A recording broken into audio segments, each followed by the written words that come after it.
নমস্কাৰ এছামিজ কানেকশ্যনলৈ আপোনালোক সকলোকে স্বাগতম জনাইছো। আমি আৰম্ভ কৰি আছিলো সিটেট পৰীক্ষাৰ প্ৰস্তুতি, কিন্তু দুৰ্ভাগ্যবশত মোৰ এই চেনেলত থাৰ্ড পাৰ্টি কুকিজ নামৰ এটা সেটিংছ লগতে আৰু কিছুমান সেটিংছ মই অজানিতে ব্লক কৰি দিছিলো। ইয়াৰ ফলত মোৰ যিবোৰ ভিডিঅ' আপলোড কৰিছিলো, যেনে ভাইগস্কিৰ সামাজিক সাংস্কৃতিক তত্ত্ব পাৰ্ট 1 আৰু কিছুমান অসমীয়া ভাষাৰ ভিডিঅ' আপলোড কৰিছিলো, সেই ভিডিঅ'সমূহ মোৰ সম্পূৰ্ণ ব্লক হৈ আছিল। উপায়হীন হৈ মই মোৰ চেনেলৰ পৰা ভিডিঅ'বোৰ ডিলিট কৰিবলগীয়া হৈছিল। পিছত মোৰ এগৰাকী ভণ্টিয়ে মোৰ এই চেনেলৰ সেটিংছসমূহ ঠিক কৰি দিয়ে। ফলত আজিৰ পৰা 3 দিন আগত DLED প্ৰৱেশ পৰীক্ষাৰ সিলেবাছৰ ভিডিঅ' আপলোড কৰিছো আৰু আজিৰ পৰা আপোনালোকৰ বাবে প্ৰতিদিনে সিটেট পৰীক্ষাৰ প্ৰস্তুতি চলাই যাম। গতিকে আজি আপোনালোকৰ বাবে লৈ আহিছো ভাইগস্কিৰ সামাজিক সাংস্কৃতিক তত্ত্ব, ভাইগস্কি ছ'চিও কালচাৰেল থিয়ৰী অথবা ভাইগস্কিৰ সংজ্ঞানাত্মক বিকাশ তত্ত্ব, ভাইগস্কি কগনিটিভ ডেভেলপমেণ্ট থিয়ৰী। সেইদিনা আছিল পাৰ্ট 1, কিন্তু আজি গোটেই তত্ত্বটো আলোচনা কৰিম, যেনে ভাইগস্কিৰ ZPD, MKO, তাৰপিছত স্কেফল্ডিং, ভাষা, AS, থিংকিং, যিমান আছে গোটেইখিনি আলোচনা কৰিম। আমি আগতে জানিব লাগিব ভাইগস্কিৰ পৰিচয়।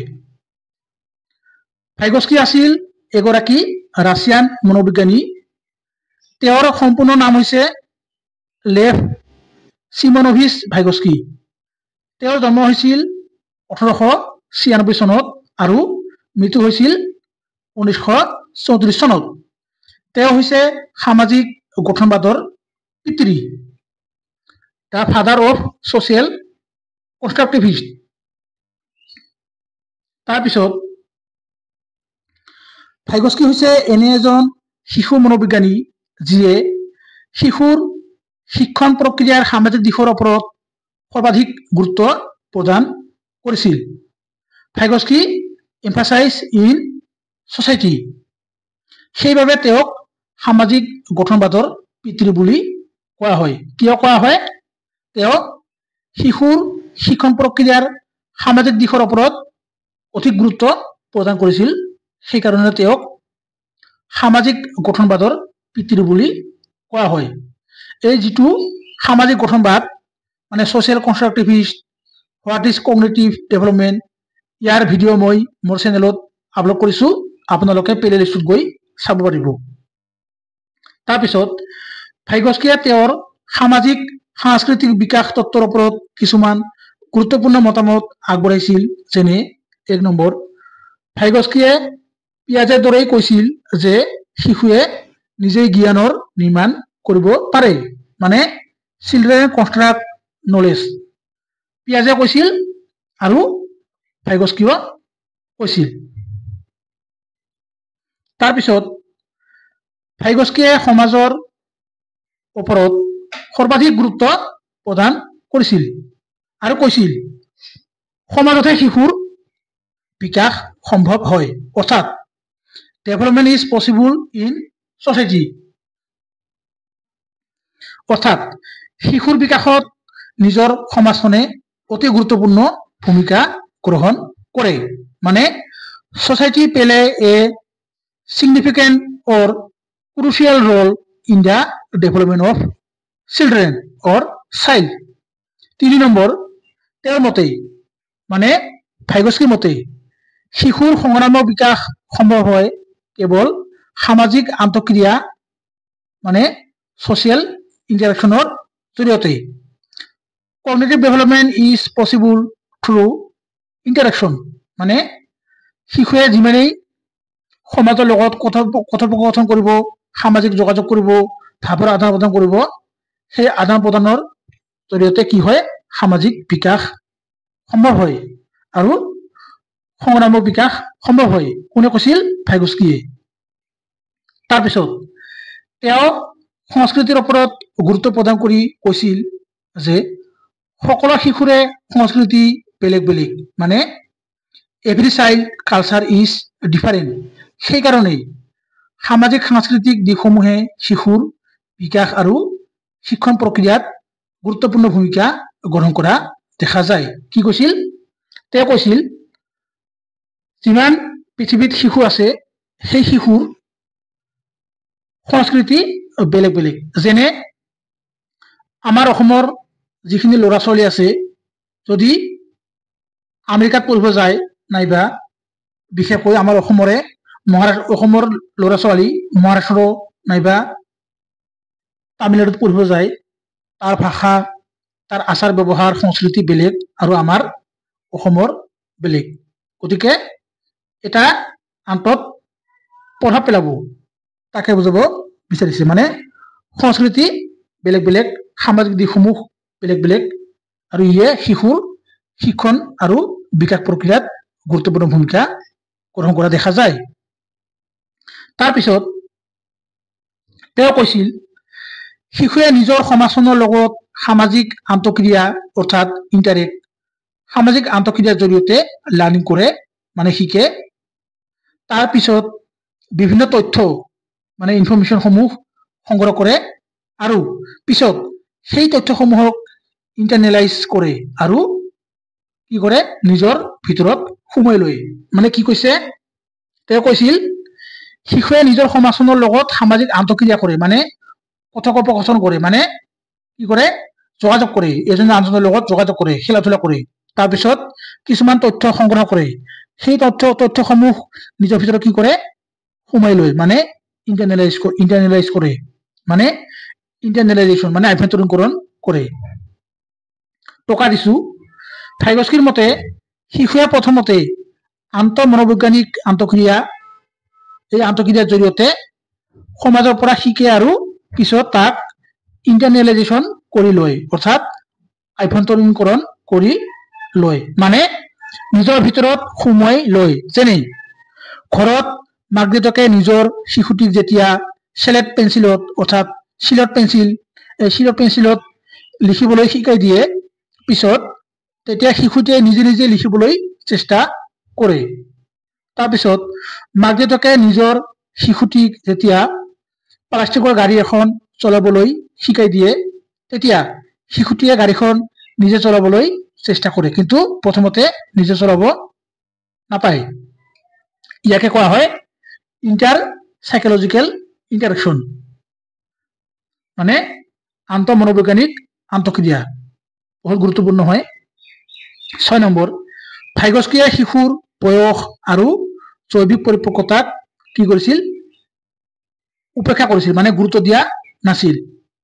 ইগনৰ এজ এণ্ড বায়'লজিকেল মেচুৰেশ্যন, মানে জৈৱিক পৰিপক্কতা আৰু শিশুৰ বয়সক পিয়াজে বহুত গুৰুত্ব প্ৰদান কৰিছিল, কিন্তু ভাইগস্কিয়ে একেবাৰে তাক ইগনৰ কৰিছিল। সেইকাৰণেই তেওঁ মানে ভাইগস্কিয়ে বিকাশৰ কোনো স্তৰ মানে কোনো ষ্টেজ দিয়া নাছিল, মানে ভাগ কৰা নাছিল। কিন্তু ইয়াৰ বিপৰীতে পিয়াজে কি কৰিছিল? পিয়াজে শিশুৰ বিকাশৰ 4টা স্তৰ, সেই স্তৰ দিছিল, যেনে সেন্সৰী, প্ৰি অপাৰেশ্যনেল, কংক্ৰিট আৰু ফৰ্মেল। কিন্তু ভাইগস্কিয়ে কোনো বিকাশৰ স্তৰ দিয়া নাছিল।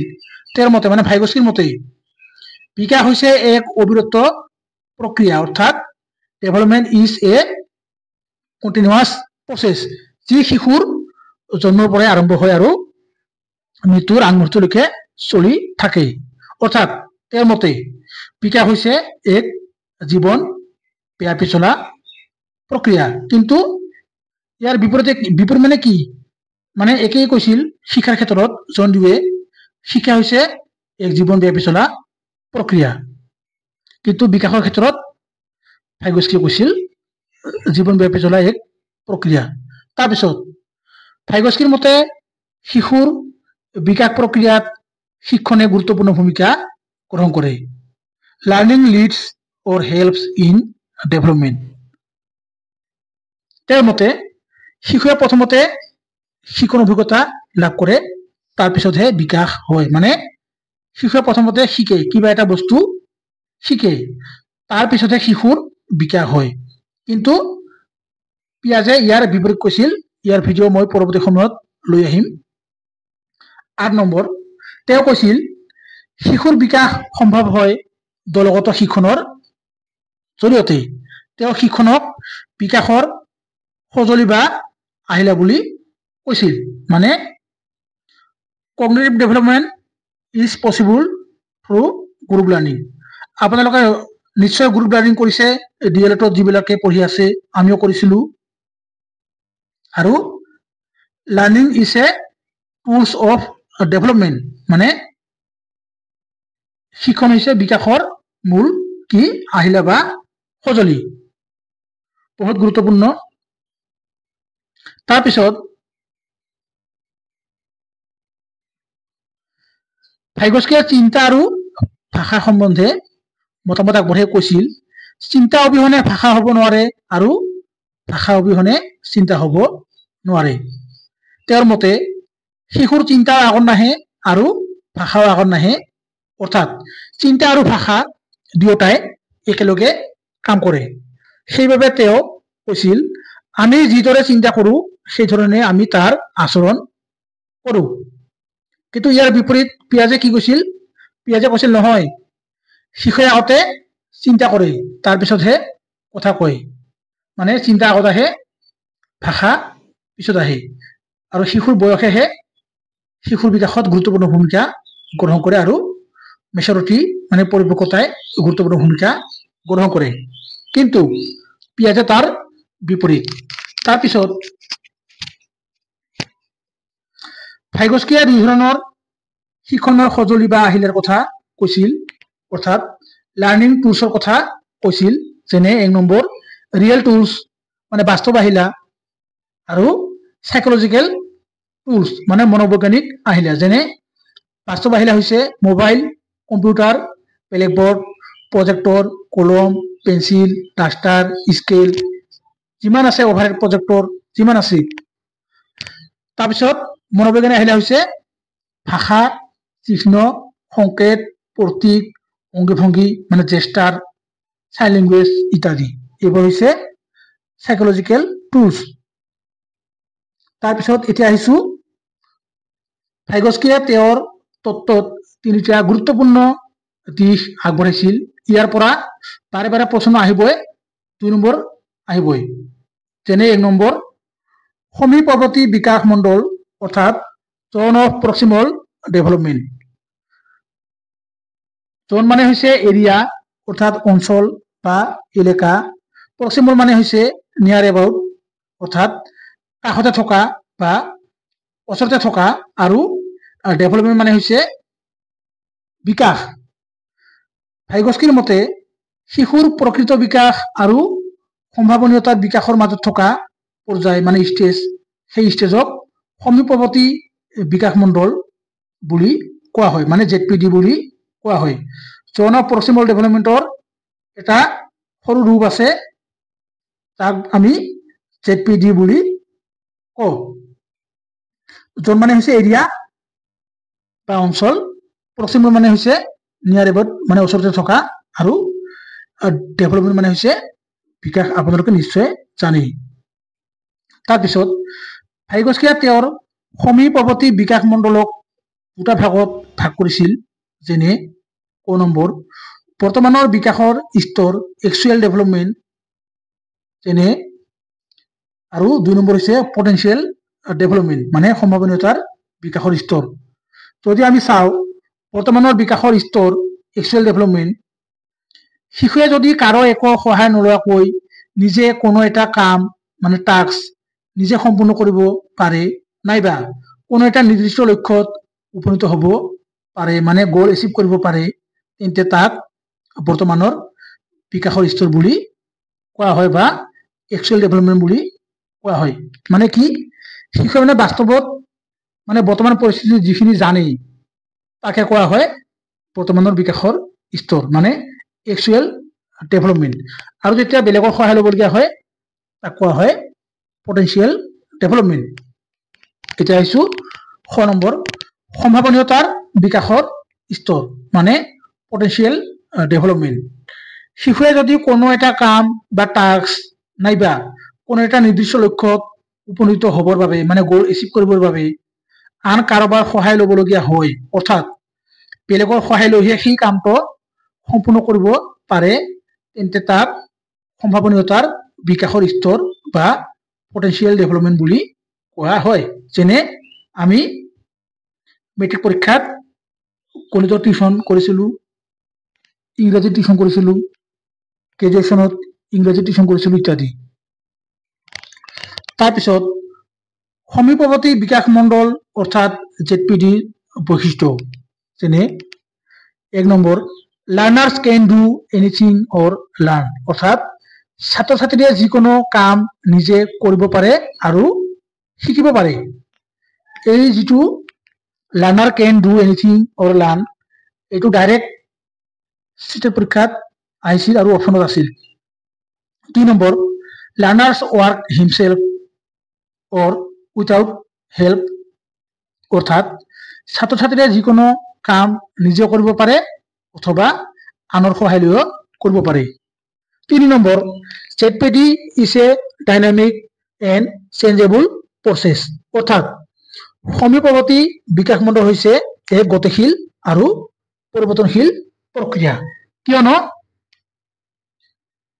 আমি যদি কিবা এটা কাম কৰিব নোৱাৰো তেতিয়া বেলেগৰ সহায় লওঁ, কিন্তু আমি যদি কামটো সহায় লৈ কৰিব পাৰো তাৰ পৰৱৰ্তী সময়ত আমি সেই সহায় কেতিয়াও নলওঁ। সেইকাৰণে ই সদায় পৰিৱৰ্তনশীল আৰু গতিশীল। তাৰপিছত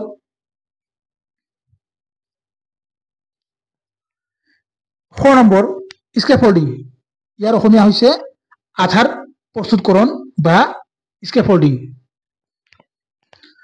বৰ্তমানৰ বিকাশ মানে একচুৱেল ডেভেলপমেণ্টৰ কাৰণে যিয়ে সহায় কৰে, মানে প্ৰভাইড হেল্পছ, যিয়ে সহায় প্ৰদান কৰে, প্ৰভাইড এছিষ্টেণ্ট, আৰু যিয়ে কি কৰে গাইডেন্স প্ৰভাইড কৰে মানে পৰামৰ্শ প্ৰদান, তেন্তে তাক স্কেফল্ডিং বুলি বা আধাৰ প্ৰস্তুতকৰণ বুলি কোৱা হয়। মানে কোনো এটা সমীক্ষা যেতিয়া পঢ়ো সেই সমীক্ষাটো সমাধান কৰাৰ কাৰণে যিয়ে আমাক সহায় কৰে তেওঁ কি কৰে আমাক স্কেফল্ডিং দিয়ে। স্কেফল্ডিং অৰ্থাৎ আধাৰ প্ৰস্তুতকৰণৰ কিছুমান বৈশিষ্ট্য আছে, যেনে স্কেফল্ডিং অথবা আধাৰ প্ৰস্তুতকৰণ হৈছে সাময়িক সময়ৰ বাবে প্ৰদান কৰা সহায় বা ইংগিত নাইবা সমীক্ষাৰ আধা সমাধান, অৰ্থাৎ temporary help, provide cues, hints, half solve problem আদি। 2 নম্বৰ স্কেফল্ডিঙত শিশুৰ য'ত প্ৰয়োজন হয় কেৱল তাতহে বিভিন্ন ধৰণৰ সহায় প্ৰদান কৰা হয়, স্কেফল্ডিং হোৱেন নিড। তাৰপিছত 3 নম্বৰ শ্ৰেণীকোঠাত ছাত্ৰ ছাত্ৰীয়ে সন্মুখীন হোৱা সমীক্ষাসমূহ পৰ্যবেক্ষণ বা নিৰীক্ষণ কৰাৰ পিছত শিক্ষকে সেই সমীক্ষাসমূহ সমাধানৰ বাবে যি নিৰ্দেশনা বা পৰামৰ্শ প্ৰদান কৰে তাকে কোৱা হয় স্কেফল্ডিং। মানে কোনো এখন বিদ্যালয়ৰ শিক্ষকে ছাত্ৰ ছাত্ৰীয়ে যি সমীক্ষা কৰিছে সেই সমীক্ষাটো সমাধান কৰাৰ কাৰণে যি পৰামৰ্শ বা নিৰ্দেশনা দিয়ে তাকে কোৱা হয় স্কেফল্ডিং। ইয়াত টকা দিছো। আমেৰিকাৰ বিখ্যাত মনোবৈজ্ঞানিক জেৰম ব্ৰুনাৰে 1976 চনত তেওঁৰ সহযোগীসকলৰ লগত লগ লাগি স্কেফল্ডিং শব্দটো শিক্ষা মনোবিজ্ঞানত প্ৰথমবাৰৰ বাবে ব্যৱহাৰ কৰিছিল। আমি নিশ্চয় জানো যে স্কেফল্ডিং হৈছে ভাগ্যশ্ৰীৰ লগত জড়িত, কিন্তু কেতিয়াবা পৰীক্ষাত সুধি দিব পাৰে যে স্কেফল্ডিং শব্দটো কোনে প্ৰথমে প্ৰয়োগ কৰিছিল বা ব্যৱহাৰ কৰিছিল। উত্তৰ জেৰম ব্ৰুনাৰে। কিমান চনত? 1976 চনত। তাৰপিছত more knowledgeable other মানে MKO মানে অধিক জ্ঞানযুক্ত অন্য ব্যক্তি, মানে যিয়ে বেছি জানে। যেনে শিশুৱে যাৰ সহায় লৈ কোনো এটা কাম সম্পূৰ্ণ কৰিব পাৰে তেন্তে তাক more knowledgeable other অৰ্থাৎ অধিক জ্ঞানযুক্ত অন্য ব্যক্তি মানে MKO বুলি কোৱা হয়। মানে শিশুৱে যাৰ সহায় লৈ মানে কাৰোবাৰ এটা সহায় লৈ যেতিয়া কামটো সম্পূৰ্ণ কৰিব পাৰে তাকে কোৱা হয় more knowledgeable other। এতিয়া more knowledgeable other অৰ্থাৎ MKৰ কিছুমান বৈশিষ্ট্য আছে, যেনে 1 নম্বৰ অধিক জ্ঞানযুক্ত অন্য ব্যক্তিয়েহে ছাত্ৰ ছাত্ৰীৰ কোনো সমস্যা সমাধানৰ বাবে স্কেফল্ডিং দিয়ে। 2 নম্বৰ অধিক জ্ঞানযুক্ত অন্য মানুহজনে অৰ্থাৎ এনকেজনে বা ব্যক্তিজনে এজন শিক্ষক হ'ব পাৰে, এজন ডক্টৰ হ'ব পাৰে, এজন বিশেষজ্ঞ হ'ব পাৰে, বা অভিভাৱক, সমনীয়া, প্ৰযুক্তি বিজ্ঞান, কোনো YouTube channel, mobile phone, radio', TV ইত্যাদি মুঠতে সি জানা হ'ব লাগিব। 3 নম্বৰ অধিক জ্ঞানযুক্ত অন্য মানুহজন বা ব্যক্তিজন মানে এমকেজন যেতিয়া কোনো নিৰ্দিষ্ট দিশত স্কেফল্ডিং দিব তেতিয়া স্কেফল্ডিং লোৱা মানুহজনকৈ অধিক জ্ঞানযুক্ত অন্য মানুহজন বা ব্যক্তিজন ডাঙৰ হ'ব পাৰে, সৰু হ'ব পাৰে, কিন্তু এমকেজনে যি দিশত স্কেফল্ডিং দিব তাত তেওঁৰ অধিক জ্ঞান থকাটো প্ৰয়োজন। মানে যিয়ে স্কেফল্ডিং দিব তেওঁ যিয়ে স্কেফল্ডিং ল'ব সেই লোৱা মানুহজনকৈ বেছি জানিব লাগিব। হয়তো তেওঁ সৰু হ'ব পাৰে, ডাঙৰ হ'ব পাৰে, ইয়াত কোনো কথা নাই, কিয়নো তেওঁ জনা হ'ব লাগিব। আৰু যিয়ে নাজানে তেওঁকহে স্কেফল্ডিং দিব। স্কেফল্ডিং কোনে দিব? যিয়ে বেছি জানে মানে এমকেও। কাক দিব? যিয়ে নাজানে। ইয়াত টকা দিছো। ZPD মানে হৈছে এক প্ৰচেছ মানে প্ৰক্ৰিয়া, স্কেফল্ডিং মানে হৈছে চেলেঞ্জ অৰ্থাৎ প্ৰত্যাহ্বান, আৰু এমকেও মানে হৈছে এ পাৰ্চন অৰ্থাৎ এজন ব্যক্তি বা মানুহ বা YouTube channel, mobile phone, computer যিমান আছে আৰু বস্তু আলোচনা কৰিলো। তাৰপিছত ভাইগস্কি লেংগুৱেজ ডেভেলপমেণ্ট, ভাষা সম্বন্ধে ভাইগস্কিৰ মতামত। ভাইগস্কিৰ মতে শিশুৰ ভাষাৰ বিকাশ সামাজিক আন্তঃক্ৰিয়াৰ জৰিয়তে হয়। মানে ভাইগস্কিৰ মতে শিশুৰ ভাষাৰ বিকাশ কেনেকৈ হয়? সামাজিক আন্তঃক্ৰিয়াৰ জৰিয়তেহে হয়। তেওঁ কৈছিল ভাষা হৈছে যোগাযোগৰ মাধ্যমৰ এক ডাঙৰ সঁজুলি, মানে গ্ৰেটেষ্ট টুল। আমি যাৰ জৰিয়তে যোগাযোগ কৰোঁ সেয়ে হৈছে ভাষা। আৰু ইয়াক কি কৈছিল? গ্ৰেটেষ্ট টুল বুলি কৈছিল। তেওঁ কৈছিল ভাষা হৈছে শিশুৰ সংজ্ঞানাত্মক বিকাশৰ ক্ষেত্ৰত এক শক্তিশালী আহিলা বা সঁজুলি। মানে লেংগুৱেজ হৈছে কি? Powerful tool for cognitive development. মানে আমাৰ যি মানসিক বিকাশ বা সংজ্ঞানাত্মক বিকাশ হয়, মানে প্ৰজ্ঞাত্মক বিকাশ হয়, সেই বিকাশৰ কি হৈছে? আহিলা হৈছে কি? ভাষা। আমি ভাষাৰ জৰিয়তেহে আমি কি কৰোঁ? নিজৰ চিন্তাধাৰাখিনি আমি প্ৰকাশ কৰোঁ। তেওঁ আকৌ কৈছিল ভাষাই এটা প্ৰজন্মৰ পৰা আন এটা প্ৰজন্মলৈ তথ্যসমূহ প্ৰেৰণ কৰাত সহায় কৰে। Language helps to transmit information from one generation to next generation. মানে উত্তৰ পুৰুষলৈ যিখিনি মানে আমাৰ জ্ঞান, সেই জ্ঞানসমূহ ভাষাৰ জৰিয়তেহে আমি কি কৰিব পাৰোঁ? ট্ৰান্সমিট কৰিব পাৰোঁ। তাৰপিছত ভাইগস্কিয়ে ভাষা সম্বন্ধে 3টা ফৰ্মছ অৰ্থাৎ ৰূপ দিছিল। ইয়াত যিটো ৰূপ আছে, এইটো ৰূপ নহয় আচলতে, এইটো মানে এই যিটো ছফ্টৱেৰ হয় ইয়াতে ৰূপ আহিছে, এইটো ৰূপ এনেকে হয়, কিন্তু টাইপতে এনেকে আছিল, কিন্তু ৰূপটো এনেকে হৈছে। এইটো মানে এপতে হৈছে। তেওঁৰ মতে শিশুৰ স্পীচ অৰ্থাৎ শিশুৰ ভাষা অথবা বাক অথবা কথন হৈছে 3টা, যেনে ছ'চিয়েল স্পীচ সামাজিক ভাষা, 2 নম্বৰ প্ৰাইভেট স্পীচ ব্যক্তিগত ভাষা, 3 নম্বৰ চাইলেণ্ট ইনাৰ স্পীচ নীৰৱ আভ্যন্তৰীণ ভাষা। ইয়াৰ পৰা প্ৰশ্ন এটা আহিবই, 100% আহিব। 1 number social speech, 2 number private speech, 3 number silent inner speech যোৱাবাৰ আহিছিল।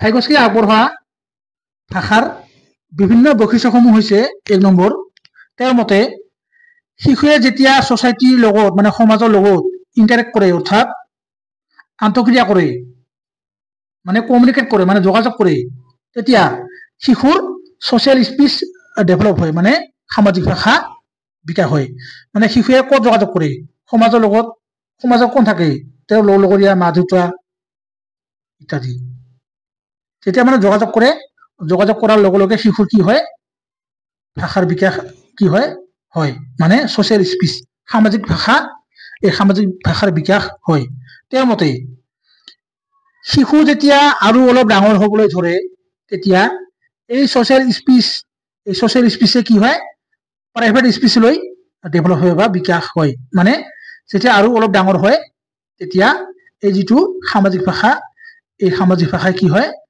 ব্যক্তিগত ভাষালৈ ৰূপান্তৰিত হয় ৩ নম্বৰ তেওঁৰ মতে শিশু যেতিয়া আৰু অলপ ডাঙৰ হয় মানে ৭-৮ বছৰ মান হয় তেতিয়া এই প্ৰাইভেট স্পিচে কি হয় সাইলেন্ট ইনাৰ স্পিচ লৈ ডেভেলপ হয় বা কি হয় বিকাশ হয় এতিয়া আহিছো ১ নম্বৰ সোশ্যাল স্পিচ ইয়াক কোৱা হয় এক্সটাৰ্নাল কমিউনিকেশন মানে বাহ্যিক যোগাযোগ যেনে জন্মৰ পৰা ২ বছৰৰ ভিতৰত শিশুৱে যেতিয়া সমাজত মানুহৰ লগত কথা কোৱা আৰম্ভ কৰে তেন্তে তাক সোশ্যাল স্পিচ অৰ্থাৎ সামাজিক ভাষা বুলি কোৱা হয় যেনে মা পানী মা ভাত বাবা দাদা এনেকৈ কৈ থাকে নহয় শিশুৱে ৩ নম্বৰ মানে কি তেওঁ ৩ বছৰৰ সময়লৈ শিশুৰ ভাষা আৰু চিন্তা মানে ল্যাঙ্গুয়েজ এন্ড থট কি হয় সেপারেট হয় বুলি কৈছিল মানে পৃথক হয় বুলি কৈছিল মানে ভাইগস্কে কি কৈছিল এই যিটো শিশুৰ ভাষা এই ভাষা ৩ বছৰ সময়লৈ সেপাৰেট মানে পৃথক থাকে আৰু তাৰ পিছত কি হয় মাৰ্জ হৈ যায় প্ৰাইভেট স্পিচ মানে ৩ পৰা ৬ বছৰলৈ মানে ব্যক্তিগত ভাষা ইয়াৰ পৰা বহুত বাৰ প্ৰশ্ন আহিছিল আপোনালোকে পাৰিলে নোট কৰি ল'ব ভাইগস্কিৰ মতে এই সময়ছোৱাত শিশুৱে যেতিয়া সামাজিক জগতত নিজে নিজৰ লগত ডাঙৰকৈ অথবা জোৰেৰে মানে লাউডলি কথা পাতে মানে নিজকে যেতিয়া সেলফ ডাইৰেকশন সেলফ ৰেগুলেশন বা ৰেগুলেট কৰে বা কি কৰে সেলফ গাইড কৰে তেন্তে তাক প্ৰাইভেট স্পিচ বুলি কোৱা হয় শিশুৱে যদিও নিজে নিজৰ লগত কথা পাতে কিন্তু মানুহে সেই কথা শুনা পায় প্ৰাইভেট স্পিচ কাক কোৱা হয় যেতিয়া শিশুৱে নিজে নিজক self direction self talk self regulation self guide কৰে তাকে প্ৰাইভেট স্পিচ বুলি কোৱা হয় এই যিটো self talk self direction self regulation self guide এই অপশনবোৰ ডাইৰেক্ট সিটেৰ পৰীক্ষাত প্ৰশ্নত সোধে আপোনালোকে এইখিনি নোট কৰি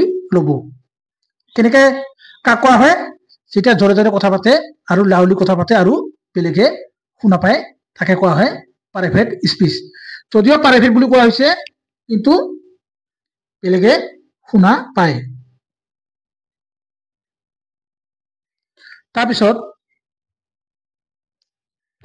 যেনে এই সময়ছোৱাত ল'ৰাই যেতিয়া গাড়ী চলায় তেতিয়া মুখেৰে কিছুমান গাড়ীৰ শব্দ কৰা শুনা যায় আৰু এই শব্দ আমিও শুনা পাওঁ লগতে এই সময়ছোৱাত ছোৱালীয়ে যেতিয়া পুতলাৰ সৈতে খেলি থাকে তেতিয়া মুখেৰে কিছুমান কথা কয় যেনে মই তোমাক গা ধুৱাই দিম ওঠত লিপষ্টিক লগাই দিম নখত আলতা লগাই দিম আৰু কয় কি শাৰী পিন্ধাই দিম ভাত খুৱাম পানী খুৱাম ইত্যাদি এনেকুৱা খেলি থাকোঁতে কথা কয় আৰু এই কথা আমি সকলোৱে শুনা পাওঁ আপোনালোকে কেতিয়াবা লক্ষ্য কৰিবচোন যিবোৰ এনে এই সময়ৰ ল'ৰা ছোৱালী যেতিয়া পুতলাৰ সৈতে খেলি থাকে গাড়ীৰে খেলি থাকে তেতিয়া বিভিন্ন ধৰণৰ শব্দ আপোনালোকে শুনা পাব ইয়ে হৈছে প্ৰাইভেট স্পিচ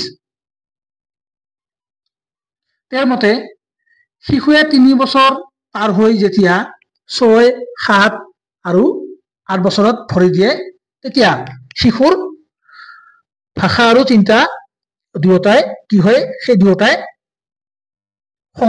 সংযোগী ভাষা হৈ যায় মানে এছ'চিয়েট হৈ যায় মানে শিশুৱে যেতিয়া 3 বছৰ পাৰ হৈ 6 বছৰত ভৰি দিয়ে নাইবা 7 বছৰ 8 বছৰ তেতিয়া শিশুৰ ভাষা আৰু চিন্তা লেংগুৱেজ এণ্ড থট দুয়োটাই কি হয় মাৰ্জ হৈ যায় বা এছ'চিয়েট হৈ যায় ইয়াত নোট দিছো এইটো প্ৰশ্ন আহিছিল private speech mean self talk self direction self regulation which direct thinking and action and they verbalise everything and speak loudly মানে কি শিশুৱে এই সময়ত যদিও প্ৰাইভেট স্পীচ বুলি কোৱা হয় তাৰ অৰ্থ হৈছে কি নিজে নিজৰ লগত কথা পাতে নিজে নিজক নিৰ্দেশনা দিয়ে নিজে নিজৰ লগত কি কৰে চিন্তা কৰে আৰু সেই চিন্তা প্ৰকাশ কৰে কাৰ জৰিয়তে ভাষাৰ জৰিয়তে আৰু জোৰে জোৰে সেইকাৰণে তাক প্ৰাইভেট স্পীচ বুলি কোৱা হয় এইটো প্ৰশ্ন আহিছিল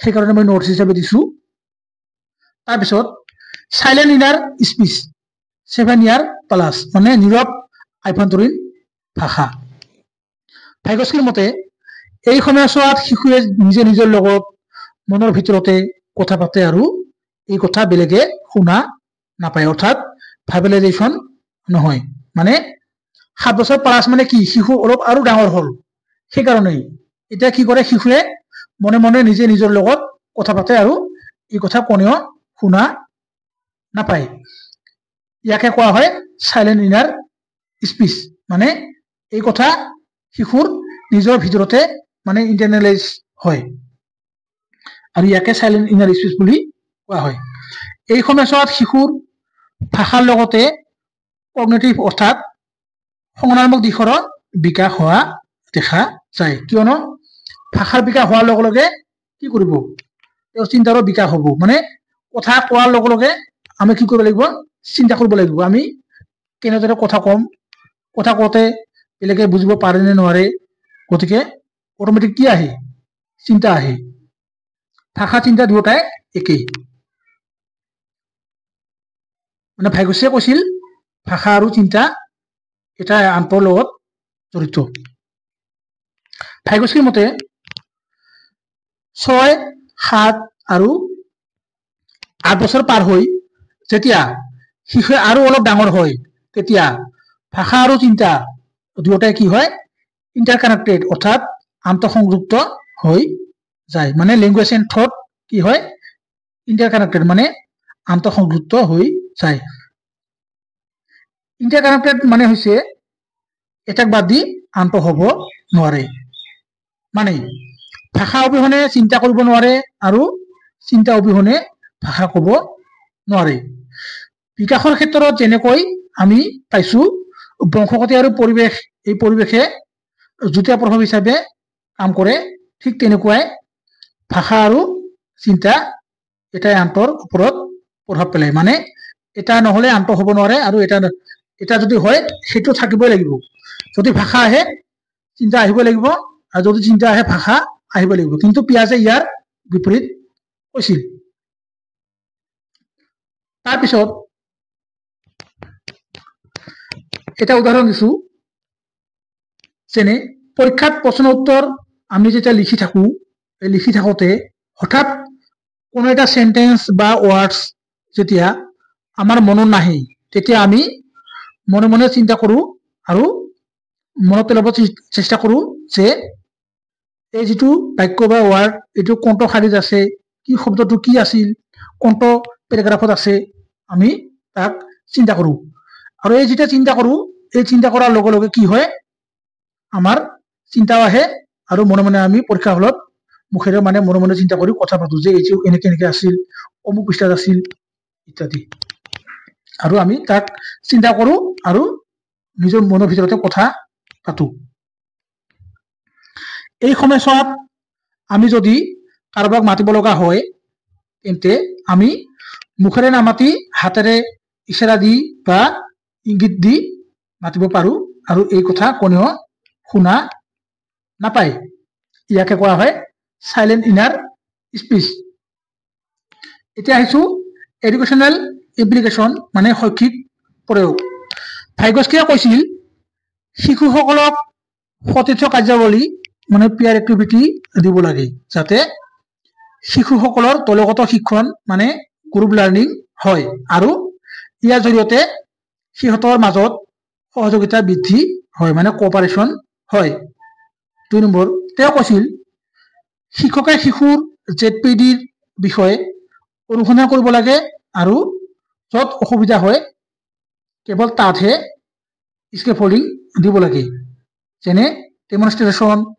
হিণ্ট হাফ সলভ কুৱেশ্যন ইত্যাদি মানে জেডপিডি ক'ত দিব লাগে য'ত অসুবিধা হয় আৰু অসুবিধাখিনি সমাধান হোৱাৰ পিছত জেডপিডি দিব নালাগে তাৰপিছত 3 নম্বৰ তেওঁ কৈছিল শিশুৱে নিজে কোনো সমস্যা সমাধান কৰিব পৰাৰ পিছত শিক্ষকে স্কেফোল্ডিং দিয়া বন্ধ কৰিব লাগে আৰু তেওঁ কৈছিল ৰেচিপ্ৰকেল টিচিং অৰ্থাৎ পাৰস্পৰিক শিক্ষণৰ ওপৰত গুৰুত্ব প্ৰদান কৰিছিল আৰু কৈছিল যে এমকেও ডাঙৰ হ'ব পাৰে আৰু সৰু হ'ব পাৰে মুঠতে এমকেওজন সেই কামটো ভালদৰে জানিব লাগিব ইয়াত মই আকৌ কৈছো ৰেচিপ্ৰকেল টিচিঙৰ অৰ্থ হৈছে পাৰস্পৰিক শিক্ষণ অৰ্থাৎ ইয়াৰ জৰিয়তে শিশুৱে শিক্ষকৰ পৰা শিকিব পাৰে আৰু শিক্ষকেও শিশুৰ পৰা শিকিব পাৰে মানে পাৰস্পৰিক তাৰপিছত তেওঁ যেহেতু কালচাৰেল ডিফাৰেন্সৰ ওপৰত গুৰুত্ব দিছিল মানে সংস্কৃতি আমি প্ৰথমে কি পাইছিলো সকলো শিশুৰে সংস্কৃতি বেলেগ বেলেগ সেই কাৰণে তেওঁ কি কৈছিল শিক্ষকে শিশুৰ কালচাৰক ৰেসপেক্ট কৰিব লাগে 7 নম্বৰ ভাগ্যশ্ৰীয়ে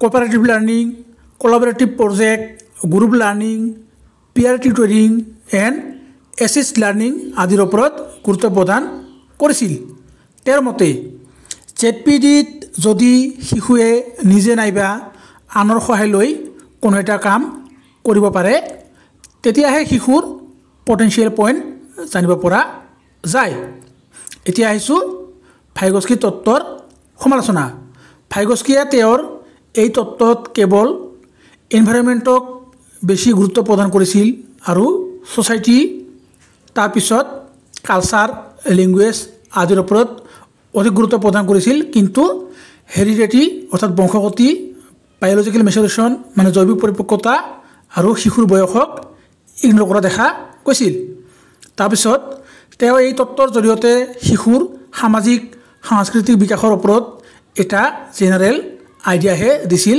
কিন্তু সেয়া বাস্তৱত পৰিণত হয় নে নাই তাৰ কথা আমি গম নাপাওঁ তাৰপিছত তেওঁ এই তত্ত্বৰ জৰিয়তে কোনো এটা স্পেচিফিক দিশ উল্লেখ কৰা নাছিল যেনে শিশুৰ বয়স শিশুৰ বিকাশৰ বিভিন্ন স্তৰ ইত্যাদি গতিকে এইখিনি আছিল আজিৰ ভিডিঅ'টিৰ মূল বিষয় আশা কৰোঁ ভিডিঅ'টি চাই আপোনালোকে নিশ্চয় উপকৃত হ'ব যদি ভিডিঅ'টি চাই আপোনালোকে ভাল পাইছে তেনেহ'লে চেনেলটি সাবস্ক্ৰাইব কৰিব আৰু আপোনালোকৰ যিবোৰ বন্ধু বান্ধৱীয়ে চিটেট পৰীক্ষা দিব তালৈও শ্বেয়াৰ কৰি দিব গতিকে শেষত আপোনালোক সকলোকে বহুত বহুত ধন্যবাদ জয় অসম।